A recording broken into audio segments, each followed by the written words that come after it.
Hey there guys, I'm gonna give you 5 different things that you need to be doing for your business before the end of the year. Keep watching.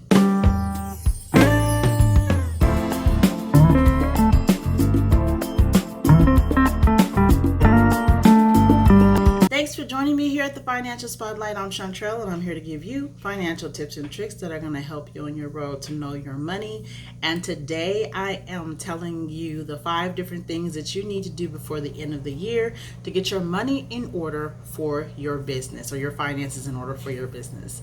So let's get started. The first thing that you need to do is go ahead and reconcile all of your accounts. That's your bank accounts, your credit card accounts, anything that you need to take care of and make sure that everything lines up. That is the first thing that you need to do.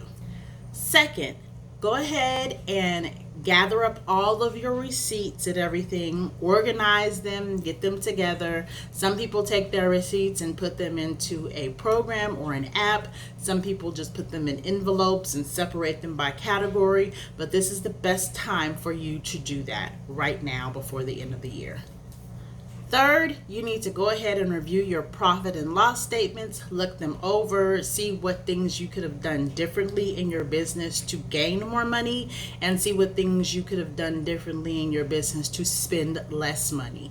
Once you look at those, that will help you get a thought process together and a plan together for what you're going to be doing in the new year.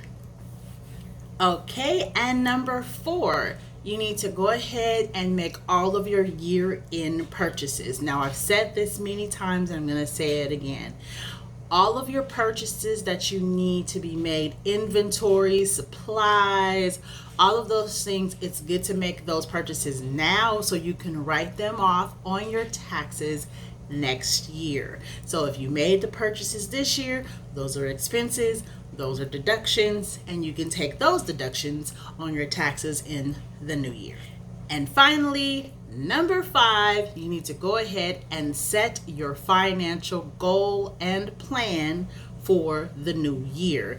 Now is the time for you to decide how you're going to market your business, how you're going to set up all of your inventory if you have inventory, how you're going to get the word out about your business. You need to find out who you're going to hire, who you're going to let go, what other things you need to do, like I said previously, to bring in more income, and what changes you need to make to reduce your expenses. And this is the best time to do that because now you're preparing for the new year, and then you can get on the ground running when the new year happens. Okay, so there you have it, the 5 things that you need to do in your business before the end of the year. Hopefully this information will help you. Go ahead and subscribe to the Financial Spotlight so you can keep getting more information and more tips and tricks like this every single week. Also, if you need a free tax deduction list to know exactly what you can write off on your taxes in the coming year, go ahead and get that download. I put the link in the description box below. Thank you for joining me, and you have a great one. Bye.